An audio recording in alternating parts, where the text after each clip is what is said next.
啥情况？我搁这拍穿越剧呢。哦，想起来了，原主家困难，被逼急了，跟人签了契约婚姻协议，刚领完证。醒了，协议条款都记清楚。这张卡是每月的生活费，1楼东侧是你的房间，2楼是我的私人空间，没有允许不准上来。互不干涉，各取所需。那啥，管饭不？不管也行，有卡我自己整。行，咱就搭伙过日子，谁也别嫌谁。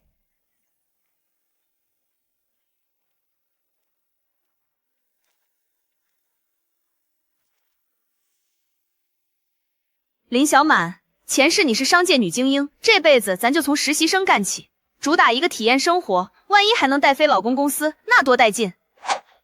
小林，你的工位在这儿。哎，你听说了吗？咱们副总好像结婚了，据说家里逼的，娶了个根本拿不出手的女人。副总这个人中龙凤了，你瞅总裁办，人家留过学，人家气质，那身材，那可不一定，万一人家是凤凰落难，暂时搁鸡窝里眯一会儿呢。再说了，农村的咋了？你吃的饭不是农村种的。副总，下一个部门是……麻烦照这个来，不过蓝山现磨那杯改成热的，全糖。少冰的那个用普通拼配豆就行。哎呀，李小满，你怎么走路的？毛手毛脚的。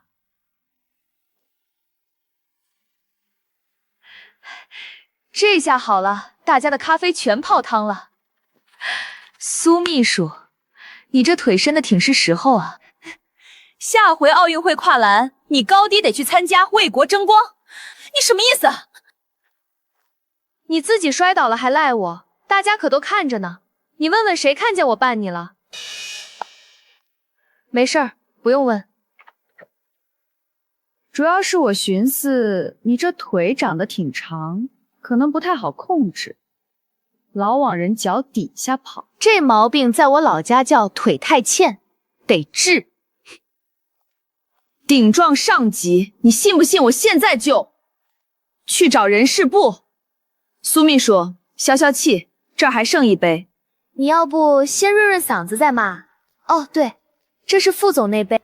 明天晨会我负责会议记录是吧？放心，我保证给你安排的明明白白的。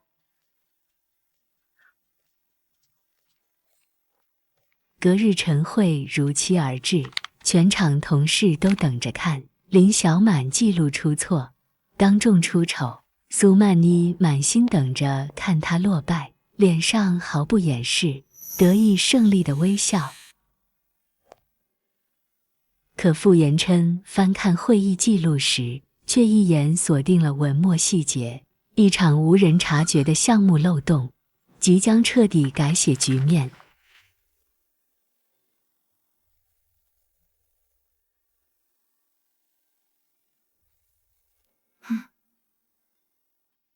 傅延琛看完后，脸上露出带有深意的笑容。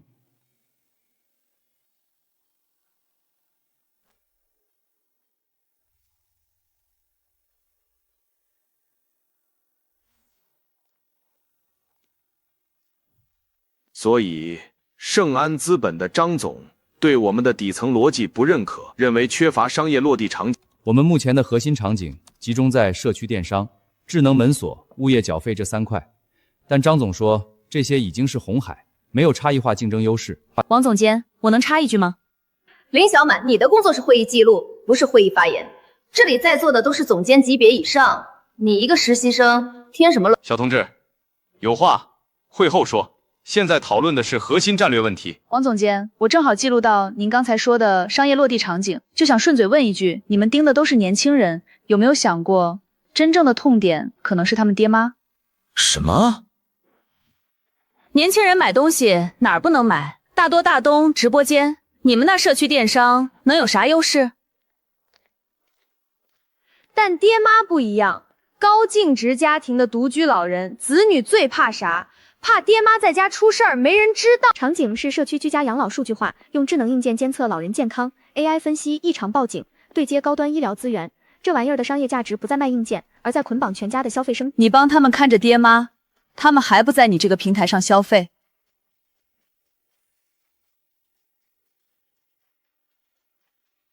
林小满，你这些话听起来漂亮，实际上就是纸上谈兵。在我们专业领域有个词叫夸夸其谈。苏蜜你说这些专业词儿，在我老家就叫八下。在绝对的需求和利益面前，技术问题都能解决。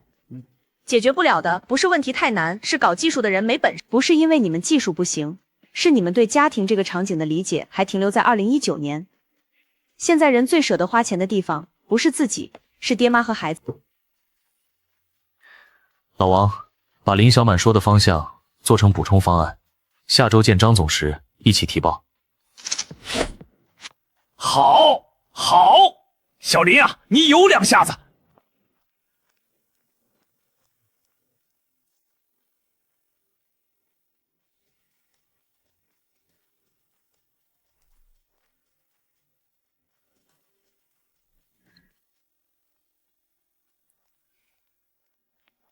林小满，你今天风头出够了，我提醒你，有些人你这辈子都高攀不起。苏秘书，你脑回路真清奇。我倒是觉得吧，有些人啊，就该被人按在地上摩擦摩擦，才知道啥叫天外有天。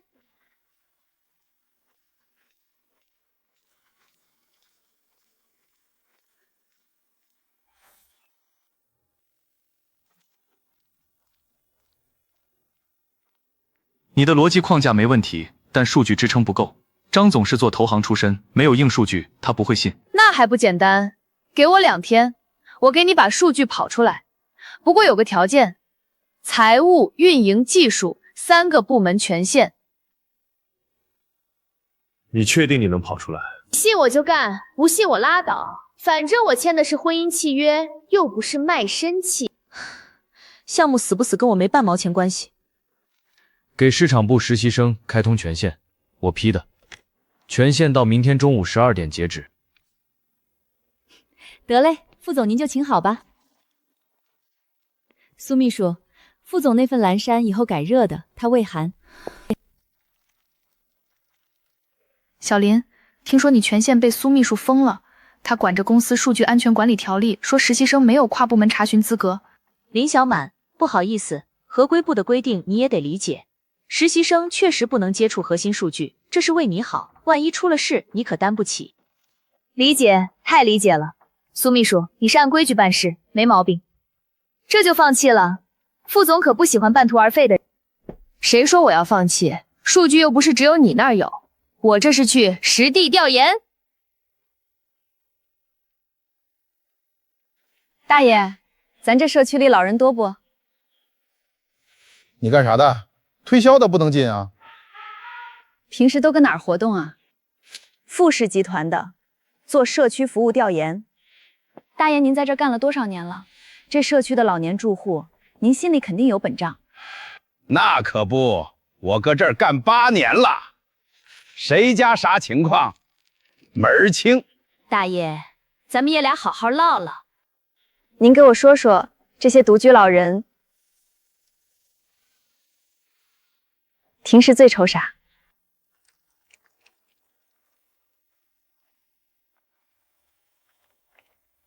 停一下。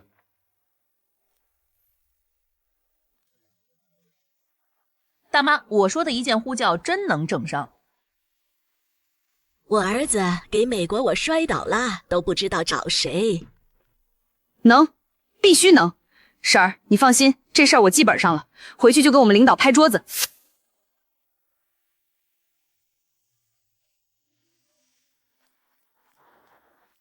这车咋看着有点眼熟？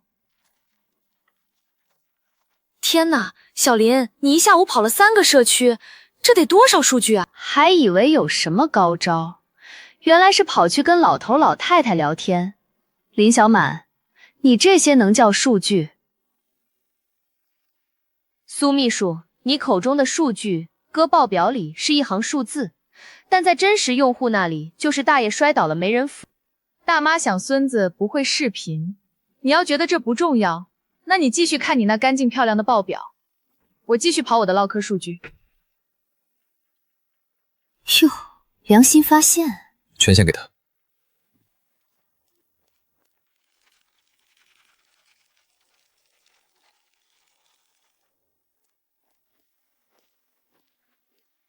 小林还在加班呢，有几个地方想跟你探讨一下。你这个竞品分析部分数据是不是有点旧了？还有这里引用的行业报告是3年前的，张总那边肯定会挑毛病。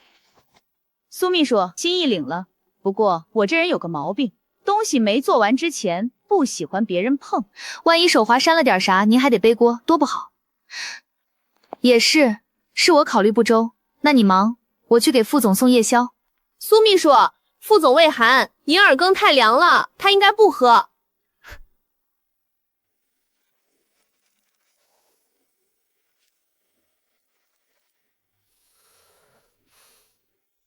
怎么可能全没了？系统日志呢？别找了，能删文件的，肯定也清了日志。小林，张总那边提前了，今天下午就要看方案。你那部分数据报告几点能出来？是啊，林小满，你昨天不是跟王总监保证上午出数据吗？不会还没弄完吧？没弄完，小林，下午就要用了。谁说我做不出来？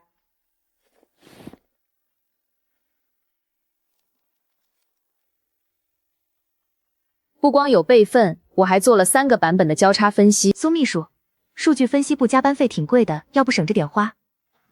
这个用户画像的颗粒度，小林你是怎么做到？这都是你自己跑的。跑腿儿呗，3个社区，6个居委会，40多位大爷大妈陪我唠了一下午。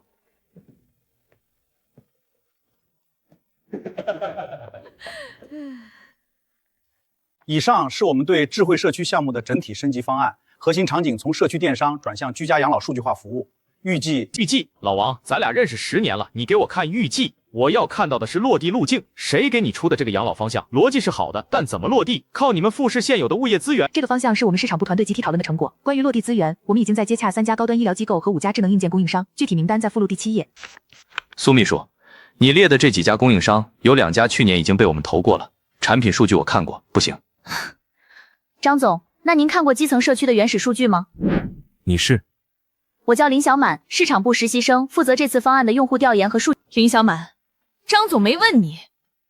让他说。张总，您刚才说的那几家供应商产品确实有问题，他们的智能手环续航不到48小时，独居老人3天充一次电，实际使用率不到省。这个结论不是我拍脑门想出来的，杀了47万位独居老人拿到真实。养老这个事儿，不是坐在办公室里看报表能看明白的。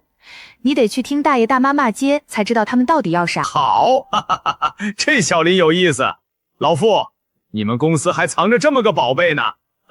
后续合作，我就认小林。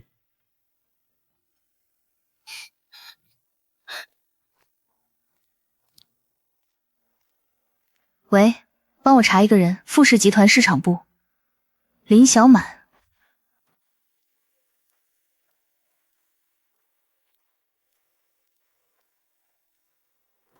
上车。哟，副总亲自当司机，这待遇我可受不起。公司规定，加班超过10点，统一安排车。成，那我就不客气了。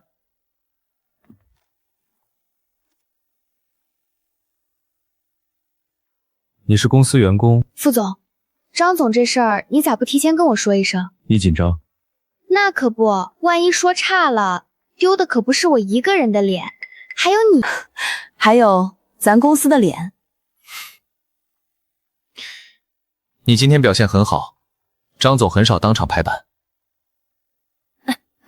那啥，师傅，前边路口左拐，谢谢。林小姐，这跟副总不顺路，顺路。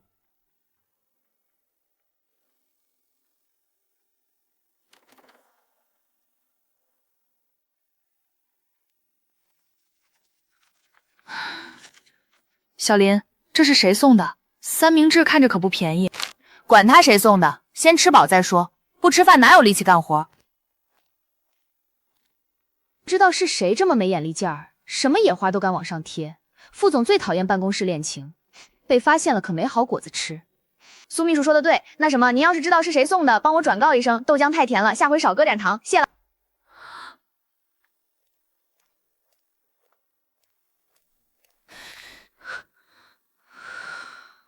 副总，最近公司里好像有人在追市场部的林小满，都往工位上送早餐了，您看要不要提醒一下，注意影响？还有事儿？副总，有个小情况想跟您反映一下。虽然小林现在风头正劲，但办公室恋情毕竟影响不好，更何况他还只是个实习生。您看要不要提醒一下？我作为总裁办负责人，维护公司风气也是分内的事。公司没有禁止员工之间正常交往的规定。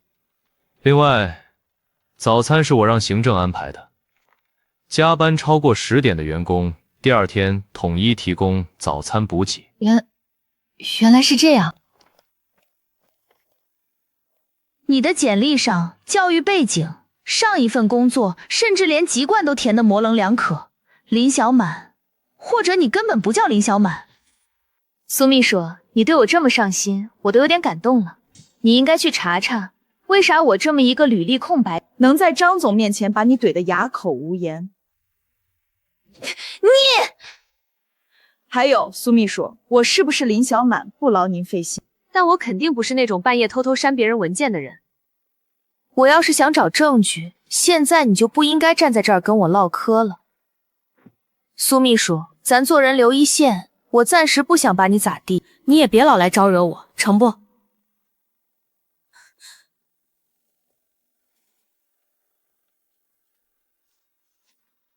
我要知道这个女人的一切，她老家、学历、社会关系都给我查清楚。看着有点眼熟。饭局，王总监，我一个小实习生，有什么不合适的？上次你在张总面前那表现，就这么定了。穿正式点，明晚7点，江月楼。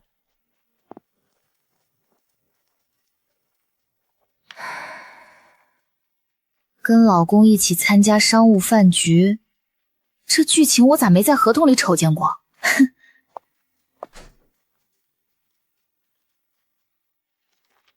那啥，副总，王总监说明晚饭局让我去。王总监推荐了你，张总的投委会对你上次的提案印象很深。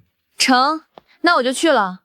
不过提前说好，饭局上咱俩是上下级关系，你要是露馅了，可不赖我。衣帽间左边第2个柜子，你自己去看。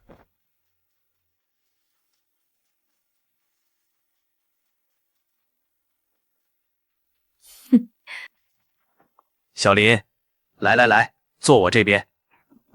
上次你们那个提案，我们投委会内部又讨论了好几轮，越看越有搞。副总，今天是高端商务局，小林他一个实习生，会不会不太习惯这种场合？说得好，副总。你们这个实习生，我看比很多总监都强。张建功，我挖墙脚了啊！啥时候放人？我们盛安缺个项目经理，他还在试用期签了竞业协议。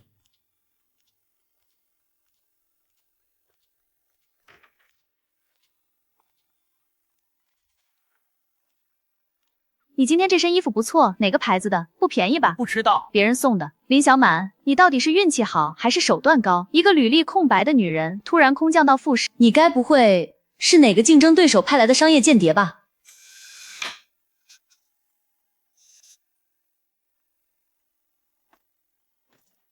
对了，苏秘书，你刚才给副总倒的那杯酒，他没喝，你注意到了吗？累死我了！你们这商务局比我干1天活都累，唉，脸都快笑僵了。你今晚表现很好，张建国是真的欣赏你。那可不，我是凭实力被挖墙脚。哎，对了，那个竞业协议是怎么回事？我啥时候签过？不过，谢了啊，不用被挖走，我还挺喜欢搁这儿待着的。对了，衣帽间那些衣服，你啥时候准备的？石妈咋知道的？契约附件有你的个人资料，身高、体重、3围。你还看那个？我以为你就签了个字，连我长啥样都没记住。我记性很好。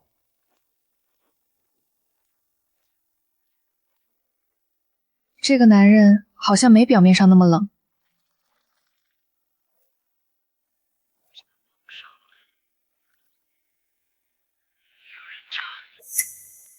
小林，看啥呢？表情这么严肃。没啥，垃圾短信说我中了100万，这种你也信？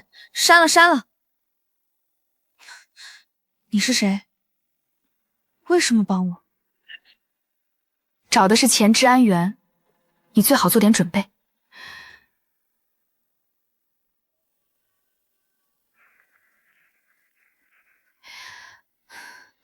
副总，我有个事儿想请你帮忙。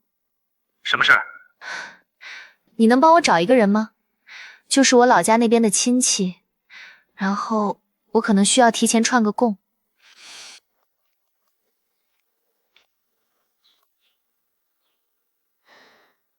小满，你可算联系我了，到底咋回事？小满，你结婚这么大的事儿，咋不跟家里说一声？要不是你打电话，我都不知道你嫁人了。还有，你这住的地方也太豪华了，你老公干啥的？傅延琛，哥，长话短说，有人正在查我以前的事儿，可能会查到老家去。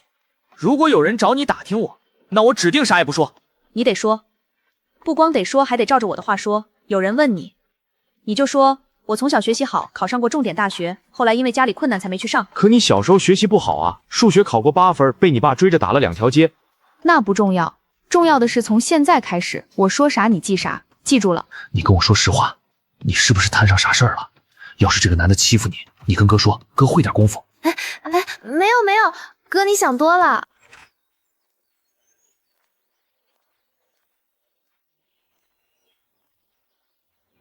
你是谁？怎么会在副总家里？你谁啊？我搁我妹家住，关你啥事儿？你妹？林小满啊，我是他娘家人。看他的，你又是哪位？我是富氏集团总裁办的苏曼妮，给副总送紧急文件，麻烦开下门。送文件？你等会儿，我打个电话问问小满。喂，小满，门口有个女的，叫苏曼妮，说是送文件的，让不让进？小满说了，公司文件送到公司去，往家里送不合规矩。苏秘书请回吧。这是副总让我送的。那你让副总亲自给我妹打电话，他要是说让进，我二话不说给你开门。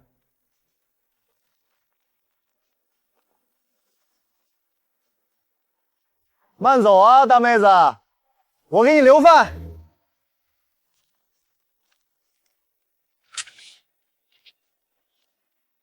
加急查这个人，他跟林小满住在一起。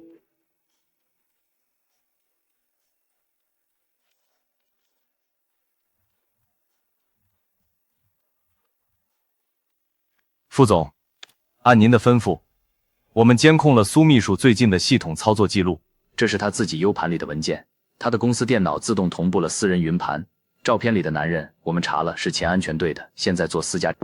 把他导出过的员工信息列个清单给我。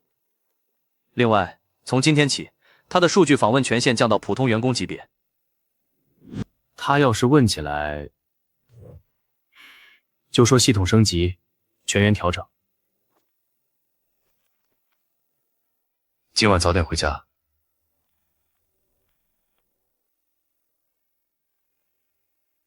苏曼妮在查你，找的是前治安员，已经从你老家拿到了你中学成绩单。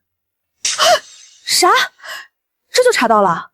我让我表哥回去散布假消息。我帮你解决了。副总，你这是造假？我恰好认识那所学校的校董，捐过一栋图书馆。为啥帮我？我履历是真是假，跟你也没啥关系，咱俩就是契约关系，到时候散伙了各走各的。你现在是富氏的员工，也是张总钦点的项目核心成。保护你，就是保护公司的利益。得了吧，副总，你就不能直说你是担心我，非得绕这么大一个弯？行，我不问了。傅延琛，谢了啊，真心实意的。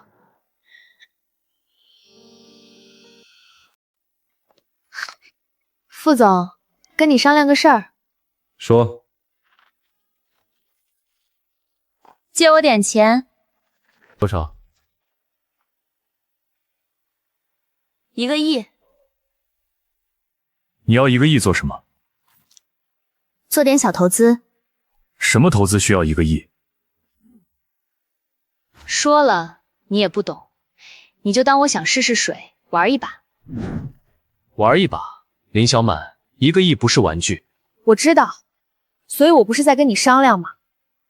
借我，1年内还本付息，利息按8个点算。你要是不放心，我打欠条。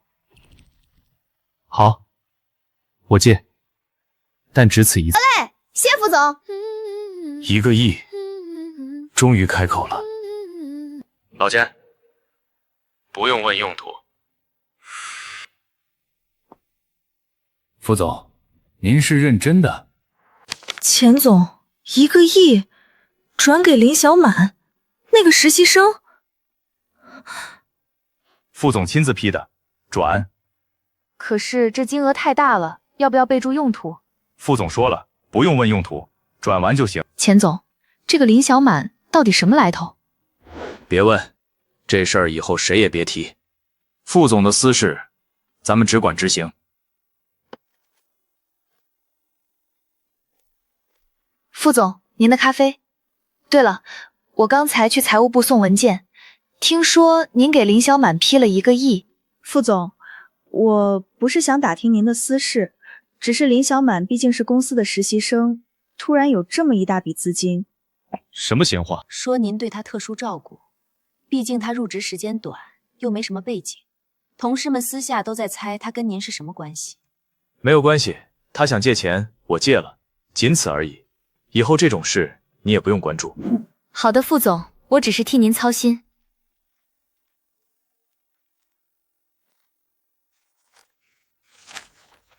请假？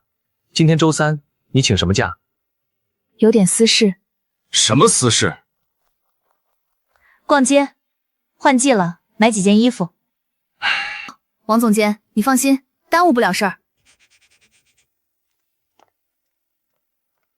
老王，小林最近老是请假，是不是谈恋爱了？不知道，不过这丫头最近确实有点怪，以前加班到最晚的就是她，现在到点就走。不会是中了彩票吧？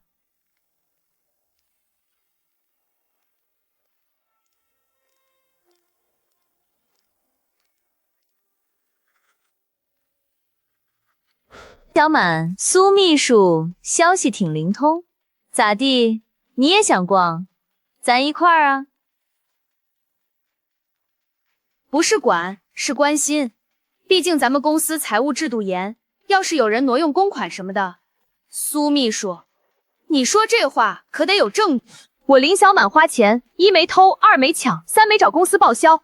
你要是不信，去财务部查账，查到我1分钱有问题，我当场辞职。我随口一说，你急什么？身正不怕影子斜嘛。苏秘书怎么老针对你？副总，林小满最近的开销确实不太正常，您借他那笔钱是不是被他拿去？林女士，1个亿已全额打入账户，您准备做什么品种？国际原油，目前85美元震荡，机构都在减。多单，全仓，50倍杠杆。50倍杠杆，您知道这意味着什么吗？本金会瞬间蒸发。我知道。姐，1个亿呢？您要不要再想想？下单。前世原油60到120，只用了4个月，3天后产油区出事故，别人看震荡，我看起飞跑道。林姐，涨疯了！您的浮盈已经突破50亿了。林女士，我做这行20年，没见过这么精准的进场。您到底是怎么判断出来的？运气好。这简直是先知。周经理，帮我平掉1半仓位，剩下的继续拿着。不平完吗？50亿已经够花好几辈子。这才哪到哪儿，行情才刚开始。剩下的仓位设好止盈止损，我先走了。上班？明天还得上班。实习生旷工要扣工资的。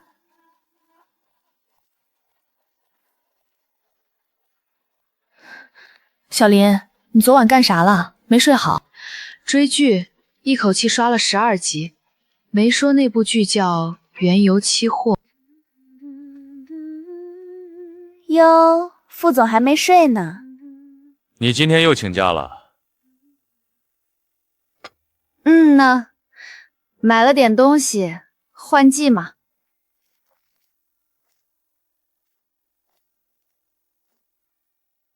咋了？这就开始催我还钱了？说好的1年呢？我只是提醒你，那笔钱是我个人借给你的，不是让你拿去无节制挥霍的。如果你拿去做什么正经投资，我可以不问。但如果是花在这些东西上，那1个亿是我借的，不是要的。借和要的区别，您这位大总裁不会分不清吧？很好，希望你到时候真能还上。不光能还上，还能连本带利1分不差。你等着就完了。副总最近心情不好，听说是因为被人骗了一大笔钱，借了钱就跑出去花天酒地。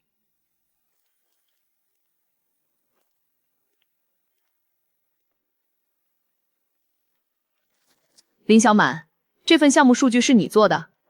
苏秘书，这些数据是你们总裁办提供的，我只是整合了一下。你的意思是我的错？原数据我给你的时候是校对过的，明明是你整合时出了问题。您来的正好，林小满这份报告数据错漏百出，差点影响到下午的客户会议。我说了他2句，他还推卸责任。重做，今天下班前交到总裁办。不是我的错，凭什么让我重做？因为你是执行人，最终交付的成果出了问题，你就有责任。成，您是老板，您说了算，我重做。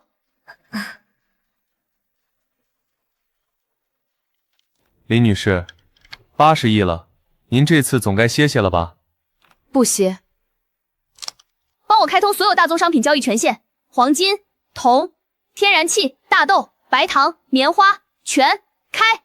分批建多单，总仓位控制在60%，留40%保证。可是现在市场上所有人都看空大宗商品，美联储加息周期，美元走强，大宗商品不可能涨。你看这条线，过去30年，每一次美联储加息末期，大宗商品都会走出一波超级行情。为什么？因为加息加到尽头就是衰退，衰退之后就是放水。市场炒的不是当下，是预期。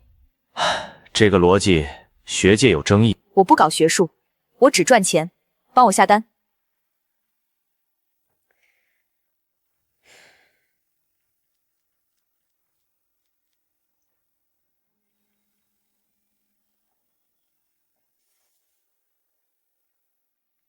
最近大宗商品市场不对劲，全品种都在涨，跟我们之前的判断完全相反。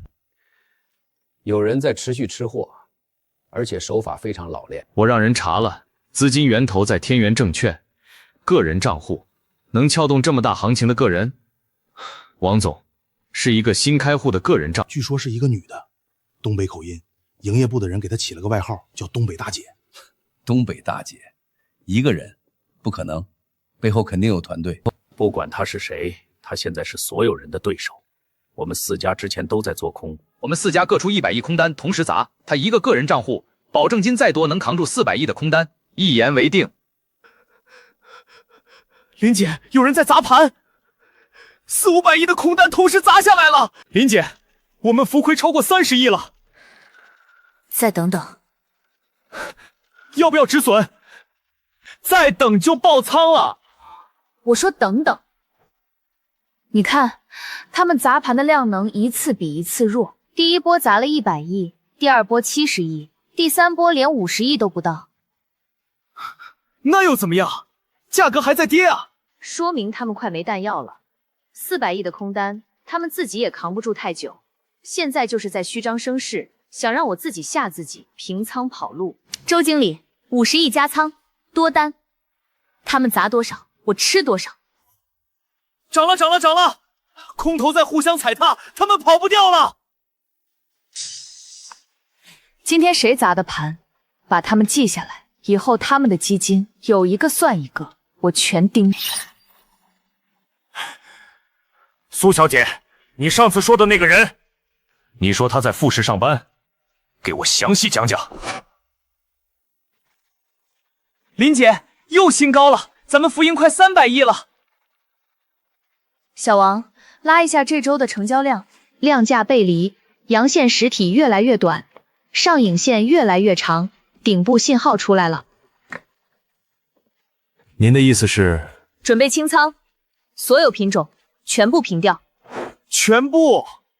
现在所有人都在说，所有人都说涨的时候就该跑了。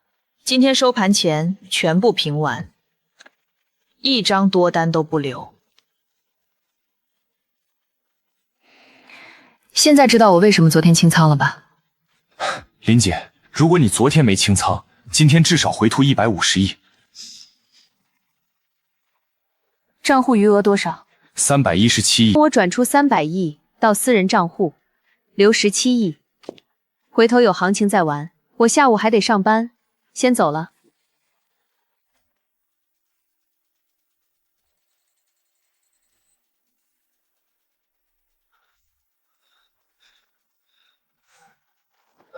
副总，如果2个月内凑不到30亿，公司就……盛安资本正式通知撤资，华商银行、盛京银行、恒通银行全部拒绝了我们的贷款申请，账上能动用的资金不到5个亿，智慧社区项目已经投入20多亿。如果资金链断了，前期投入全部打水漂，公司只能申请破产重整。2个月，给我2个月时间。2个月凑30亿，除非有奇迹。天哪！新闻上说盛安资本暴亏了100多亿，正在大规模撤资。小周，咱们那个智慧社区项目，盛安就是最大的投。你不担心吗？万一项目黄了，咱们全得失业。黄不了，你怎么知道？直觉。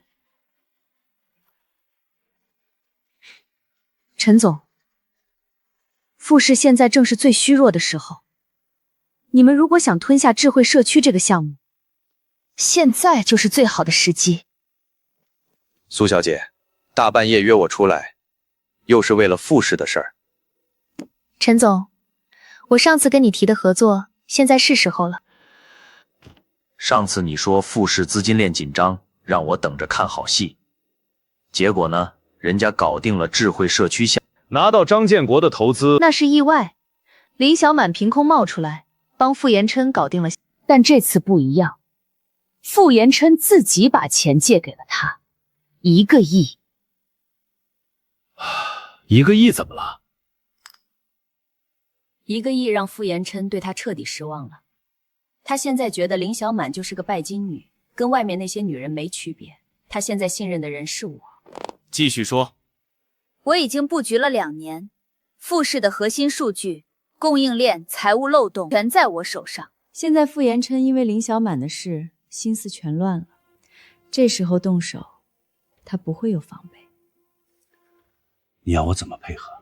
截断他所有融资渠道，银行、信书、估募，一家都不放过。等盛安资本一撤资，富士资金链必断。到时候你拿着数据和资源来找我，我们一起吞下富士。智慧社区项目，你一个人拿30%，苏小姐胃口不小。没有我，你1成都拿不到，坏人根本近不了身。傅延琛这个人，但他现在信我。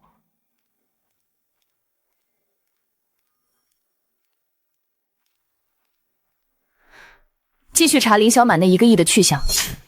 他说是投资，我倒要看看他投了什么。查到了，那1个亿转进了天元证券，开的是期货账户。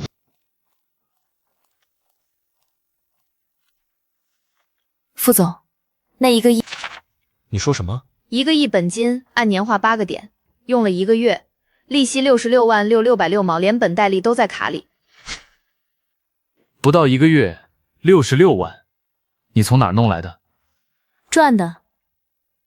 不到1个月赚了66万。对，利息赚出来了，66万多，一分不差，做了点小投资。什么投资能不到1个月赚66万？哼，副总，你这口气跟我班主任似的。我说了你能信？钱还了，咱俩的债务清了。你想继续冷着就继续冷着，我无所谓。对了，副总，最近公司是不是缺？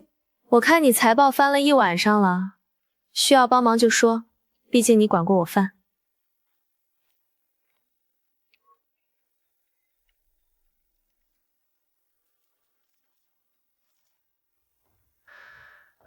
副总，查到了，林小满那张卡到账金额1亿066万6116.16块6毛7，本金1个亿，利息66万多，精确到分。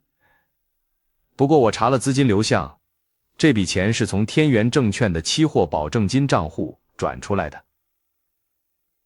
对，但具体的交易记录，天元那边保密，查不到。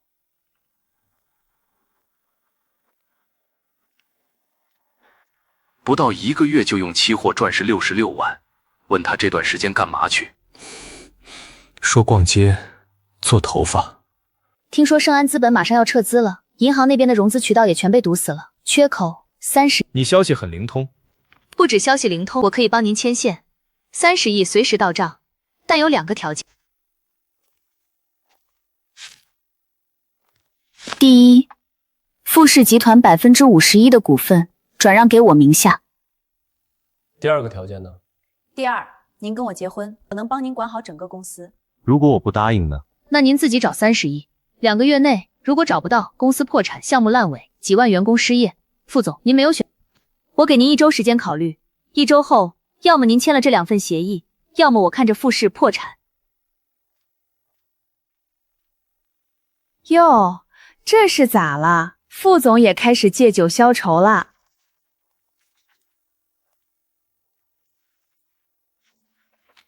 苏曼妮要你51%的股份，还要你娶她。他说他能帮我拿到30亿。所以呢？你打算答应？公司不能倒，所以你就要娶她？我没有别的选择，所有融资渠道都被堵死了，张建国自己都自身难保，30亿2个月，我凑不到。那你跟我呢？咱俩的契约怎么办？契约上写了，任何一方可以随时提出终止。行，所以苏曼妮的条件是你娶她来换30亿。我没有答应他。那你也没有拒绝，不然你不会在家里喝成这样。我问你一个问题，你是觉得娶苏曼妮恶心，还是和我撕毁契约去找她更恶心？不就30亿吗？你给我1周时间。你说什么？1周我帮你解决，不用娶苏曼妮，不用卖股份，但有一条，这1周内你不准答应她任何条件。你怎么解决？你只需要相信我1次，就这一。再给我1周时间考虑。当然可以，不过副总，时间拖得越久，您的处境越难。我等你。副总，又3家供应商催款了，项目工地那边如果再不打款，下周就要停工。公司账上还有多少？不到3个亿，撑不过下个月。他在我身边6年，从我父亲在世的时候就在公司了。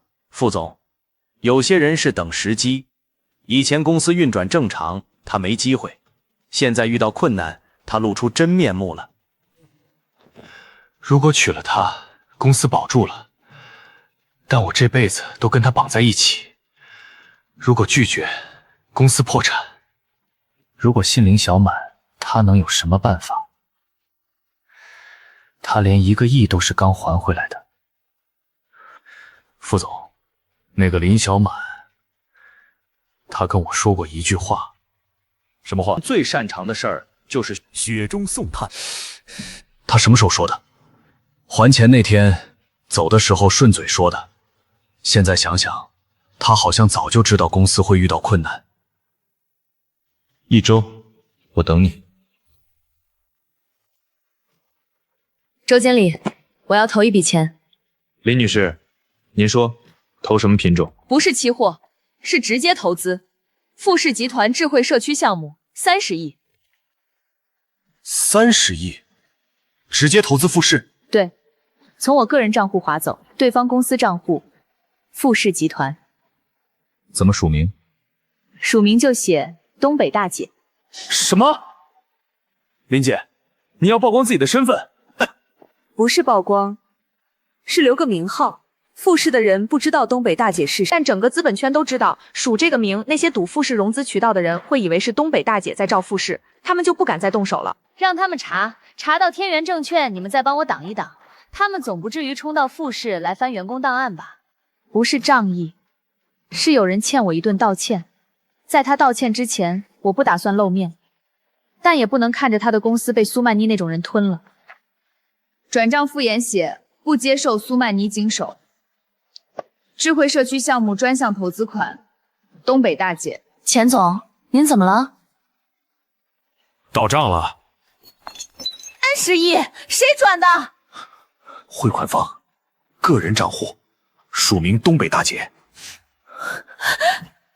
就是那个做期货赚了几百个亿的东北大姐。副总，公司账户刚刚收到30亿，汇款人署名叫东北大姐。您从哪儿找来的30亿？一个匿名投资人只署了个名号东北大姐。苏小念，你的条件我不需要了。副总确认了，30亿从个人账户直接划转，对方身份信息在天元证券，但天元说客户签了最高保密协议，不能。整个资本圈都炸了，东北大姐那个横扫期货市场的传奇人物，居然出手救我们了。找他。副总，天元那边只肯传一句话，东北大姐说她投的是项目，不是人情，让副总把项目干好就行。老钱，你去查一下，最近富士周边有没有什么人在大宗交易上跟4家资本有过交手记录？天哪，天哪，天哪！东北大姐给咱们公司投了30亿，几百亿身家，现在又出手救富士。小林满，你也是东北的，你肯定听说过他吧？没听说过，可能是我老乡吧。你要是有本事，就让那个东北大姐一直护着富士。什么？我是说，天天跟他在一个茶水间喝水，你还认不出来呢？你是东北大姐，别搞笑了。林女士，有人在通过各种渠道打听东北大姐的真实身份。另外，富士集团的副总在查，你要当心，让他们查。查一下他最近3个月的出行记录、银行卡流水，所有能查到的。